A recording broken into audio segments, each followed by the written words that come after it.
বাংলাদেশ কি তাকে ফেরত চাইবে? ভারত কি শেখ হাসিনাকে পৃথিবীর অন্য কোনো দেশে পাঠানোর ব্যবস্থা করবে? আসসালামু আলাইকুম প্রিয় দর্শক, আমরা সরাসরি চলে যাব ভিডিও স্ক্রিনে। আজকের ভিডিওটা খুবই গুরুত্বপূর্ণ। যদি আমাদের চ্যানেলটি ভালো লাগে দয়া করে একটি সাবস্ক্রাইব করে আমাদের পাশেই থাকবেন। ভিডিও শেষে আমরা গুরুত্বপূর্ণ বিশ্লেষণ করব। চলুন সরাসরি ভিডিওতে। শেখ হাসিনা এখন কোথায় থাকবেন? তিনি কি ভারতেই থাকবেন? ভারত কি তাকে রাজনৈতিক আশ্রয় দেবে? ভারত যদি তাকে রাজনৈতিক আশ্রয় দেয় তাহলে বাংলাদেশের প্রতিক্রিয়া কি হবে? বাংলাদেশ কি তাকে ফেরত চাইবে? ভারত কি শেখ হাসিনাকে পৃথিবীর অন্য কোনো দেশে পাঠানোর ব্যবস্থা করবে? এই প্রশ্নগুলো জনমনে খুব বড়ভাবে আছে। চায়ের দোকানের আলোচনা থেকে শুরু করে সর্বত্রই আলোচনা আছে। আলোচনার কারণ কি আমরা জানি। এই আলোচনাটা কেন তৈরি হয়েছে, বিশেষ করে আজকে কেন এই আলোচনাটা খুব জোর দিয়ে চলছে সেটাও আমরা জানি। কারণটা আপনারাও জানেন, তারপরেও একটু বলে নেই। কারণটি হচ্ছে এরকম যে আগস্টের 5 তারিখে ছাত্র জনতার অভ্যুত্থানের মুখে শেখ হাসিনা যখন পালিয়ে ভারতে চলে যায়, তখন থেকে আজকে পর্যন্ত ৪৫ দিন, যে কারণে আজকের দিনটি গুরুত্বপূর্ণ হয়ে আলোচনায় আছে। ৪৫ দিনের গুরুত্বটা কি? ৪৫ দিনের গুরুত্ব, বাংলাদেশ শেখ হাসিনার পাসপোর্ট বাতিল করে দিয়েছে। শেখ হাসিনা কূটনৈতিক পাসপোর্ট ব্যবহার করতেন, সেই কূটনৈতিক পাসপোর্ট বাতিল করে দিয়েছে বাংলাদেশ। বাতিল করে দেওয়ার পরে সেখানে শেখ হাসিনা এবং রেহানা দুইজন আছে, দুইজনেরই পাসপোর্ট বাতিল করে দিয়েছে বাংলাদেশ। কিন্তু শেখ রেহানার সুবিধা হচ্ছে শেখ রেহানার ব্রিটিশ পাসপোর্ট আছে। শেখ পরিবারের প্রায় সবারই পাসপোর্ট আছে দেখা যাচ্ছে, তো শেখ রেহানার ব্রিটিশ পাসপোর্ট আছে। এই কারণে বাংলাদেশের পাসপোর্ট বাতিল হলেও তার কোনো সমস্যা নেই, তিনি পৃথিবীর যে কোনো জায়গায় ব্রিটিশ পাসপোর্ট নিয়ে যেতে পারবেন। সমস্যা হয়েছে শেখ হাসিনার ক্ষেত্রে। শেখ হাসিনার পাসপোর্ট বাতিল করে দেওয়ার ফলে, কূটনৈতিক পাসপোর্ট বাতিল করে দেওয়ার ফলে ভারতের নিয়ম অনুযায়ী কূটনৈতিক পাসপোর্ট বাতিল হয়ে যাওয়ার পরেও সে ৪৫ দিন পর্যন্ত ভারতে অবস্থান করতে পারে। এই ৪৫ দিন পর্যন্ত ভারতে অবস্থান করাটা বৈধ, এর জন্যে তার কোনো সমস্যা হবে না। সেই কারণে আজকে যখন ৪৫ দিন শেষ হয়ে যাচ্ছে তখন প্রশ্নটা আসছে যে এই ৪৫ দিন পরে এসে শেখ হাসিনার কী হবে? শেখ হাসিনা কি তাহলে ভারতেই থাকবেন নাকি অন্য কোথাও চলে যাবেন? অন্য কোথাও তো তার যাওয়ার সুযোগ নেই, কারণ তার কাছে বৈধ পাসপোর্ট নেই। আবার শেখ হাসিনাকে ভারত আশ্রয় দিবে কিনা এখানে দুই রকমের আলোচনা আছে। সেই আলোচনাটাতে যে শেখ হাসিনাকে যদি ভারত আশ্রয় দেয় তাহলে, এবং বাংলাদেশ যদি তাকে ফেরত চায়, তাহলে এই জায়গাটিতে একটা সংকট দেখা দিতে পারে বাংলাদেশের সঙ্গে ভারতের। আলোচনায় আছে যে ভারত বাংলাদেশের সঙ্গে সম্পর্ক শীতল হোক, এটা চায় না। তো সেই কারণে ভারত শেখ হাসিনাকে রাখতে চায় না, ভারত চায় শেখ হাসিনা পৃথিবীর অন্য কোনো দেশে চলে যাক। কিন্তু বাস্তবতা হচ্ছে শেখ হাসিনার এই মুহূর্তে পৃথিবীর অন্য কোনো দেশে যাওয়ার সুযোগ নেই, কারণ ব্রিটেন সহ পৃথিবীর অধিকাংশ দেশ ইতিমধ্যেই তাকে আশ্রয় দেবে না এটা জানিয়ে দিয়েছে। মার্কিন যুক্তরাষ্ট্র তো ভিসাই বাতিল করে দিয়েছে, এবং সুতরাং তার যাওয়ার সুযোগ নেই। তাহলে শেখ হাসিনা কী করতে পারবেন? ভারতে থাকতে পারবেন? এখন পর্যন্ত যে অবস্থা দেখে মনে হচ্ছে যে শেখ হাসিনাকে ভারত অবশ্যই থাকতে দেবে। এখন সেই থাকতে দেওয়ার স্ট্যাটাসটা কী হবে সেটা নিয়ে প্রশ্ন আছে, কোন আইনে থাকতে দেবে সেটা নিয়ে প্রশ্ন আছে। এখানে বলা হচ্ছে দালাই লামার কথা, তিব্বতের ধর্মীয় নেতা দালাই লামাকে ভারত সাময়িক রাজনৈতিক আশ্রয় বলে আশ্রয় দিয়েছিল। সে অনেক বছর ধরে ভারতে আছে, ভারতে অবস্থান করছে, ভারতের প্রোটেকশনে সে আছে, ভারতের আশ্রয়ে সে আছে। এখন শেখ হাসিনার ক্ষেত্রে কি হবে? শেখ হাসিনার ক্ষেত্রে আমার ধারণা ভারত শেখ হাসিনাকে থাকার অনুমতি দিবে। সাময়িক রাজনৈতিক আশ্রয় হোক, অন্য যে কোনো কিছু হোক, থাকার অনুমতি দিবে। শেখ হাসিনা ভারতেই থাকবেন, ভারতে থাকতে তার কোনো অসুবিধা হবে না। কোন পরিচয়ে কোন আইনে থাকবেন সেটা নিয়ে আলোচনা হবে। শেখ হাসিনা যে ভারতে থাকবেন এবং ভারত যে তাকে থাকতে দিবে তার প্রধানতম কারণ হচ্ছে মোদি সরকার যেমন শেখ হাসিনাকে ভারতে থাকতে দিতে চায়, একই রকমভাবে কংগ্রেস সহ বিরোধী দলও শেখ হাসিনাকে আশ্রয় দেওয়ার ব্যাপারে একমত। বিশেষ করে কংগ্রেসের পক্ষ থেকে খুব পরিষ্কার করে বলা হয়েছে শেখ হাসিনা বিষয়ে মোদি সরকার যে অবস্থান নিয়েছে কংগ্রেস সেটাকে সম্পূর্ণরূপে সমর্থন করে। অর্থাৎ মোদি সরকারের অবস্থান আর কংগ্রেসের অবস্থান এক, এটা শেখ হাসিনার জন্য একটা সুবিধা। কিন্তু সমস্যা আরেকটা আছে, শেখ হাসিনা যে মুখরা রমণী, শেখ হাসিনার পক্ষে কথা না বলে থাকাটা কতটা সম্ভব হবে। আর কথা বলতে পারা এবং না পারার সঙ্গে বাংলাদেশ এবং ভারতের সম্পর্কের অনেক কিছু নির্ভর করছে বলে আমার ধারণা।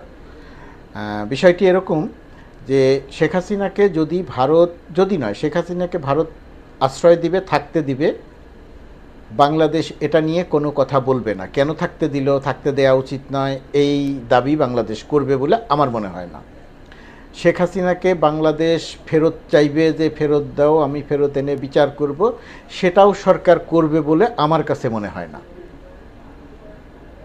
যদি না শেখ হাসিনা ভারতে থেকে বাংলাদেশের রাজনীতি নিয়ে কথা বলা অব্যাহত রাখেন। আবারও বলি, শেখ হাসিনা যদি ভারতে থেকে চুপচাপ থাকেন, বাংলাদেশ বিষয়ে যদি কোনো কথা না বলেন, তাহলে বাংলাদেশ সরকার ভারতে তার থেকে যাওয়া নিয়ে কোনো প্রতিক্রিয়া দেখাবে বলে আমার কাছে মনে হয় না। আমার ধারণা দেখাবে না, আমি নিশ্চিত করেই মনে করি। আর যদি শেখ হাসিনা ভারতে থাকেন এবং বাংলাদেশ বিষয়ে সেটা টেলিফোন একজনের সাথে একজনের সাথে কথা বলে কৌশলে টেলিফোন কথোপকথনটা যদি ফাঁস করে দিয়েও বাংলাদেশে রাজনীতিতে মেসেজ দিতে চান, সেই ক্ষেত্রেও বাংলাদেশ সরকার, ডক্টর ইউনূসের সরকার প্রতিক্রিয়া দেখাবে, সেটা নিয়ে প্রতিক্রিয়া ব্যক্ত করবে, এবং তখন শেখ হাসিনা, ডক্টর ইউনূসের সরকার, বাংলাদেশের অন্তর্বর্তীকালীন সরকার যেটা করবে, ভারতের কাছে আমরা শেখ হাসিনাকে ফেরত চাইব, শেখ হাসিনাকে ফিরিয়ে এনে বিচার করব, এই কথাগুলো তখন বলবে, সাক্ষাৎকারে বলবে, বক্তৃতায় বলবে। এটা যখন বলবে, তখন ভারতের সঙ্গে বাংলাদেশের সম্পর্কের এক ধরনের টানাপোড়েন তৈরি হবে। ভারত বৃহৎ দেশ, বাংলাদেশের অনেক কিছুর উপরে, অনেক কিছু নির্ভরশীল ভারতের উপরে। একই রকমভাবে ভারতেরও কিছু নির্ভরশীলতা আছে বাংলাদেশের উপরে, যেটা ভারতের পররাষ্ট্রমন্ত্রী জয়শঙ্কর পরিষ্কার করে বলেছেন কয়েকদিন আগে। তাই এরকম একটা জায়গাতে যদি শেখ হাসিনা চুপচাপ থাকেন, বাংলাদেশের বিষয়ে কোনো কথা বলবে না তার বিষয়ে, কিন্তু চুপচাপ যদি না থাকেন, তিনি যদি কৌশলে, যে কোনো কৌশলে বাংলাদেশের রাজনীতি নিয়ে কথা বলেন, বাংলাদেশের রাজনীতিতে অরাজকতা তৈরি করতে চান, বাংলাদেশকে কেন্দ্র করে কোনো ষড়যন্ত্র করতে চান, তাহলে বাংলাদেশ সরকার কথা বলবে, বাংলাদেশ সরকার তাকে ফেরত চাইবে, বাংলাদেশ সরকার ভারতের উপরে চাপ প্রয়োগ করবে। ভারত সরকার এই অহেতুক ঝামেলাটা নিতে চাইবে বলে আমার কাছে মনে হয় না। ভারতের ভেতরে এমনিতেই বহু সমস্যা আছে, বহু জটিলতা আছে। সেই জটিলতার মাঝে বাংলাদেশের সাবেক প্রধানমন্ত্রী পালিয়ে ভারতে আশ্রয় নিয়েছেন, তাকে কেন্দ্র করে মোদী সরকার নতুন কোনো জটিলতায় পড়ুক, এটা তারা চাইবে না।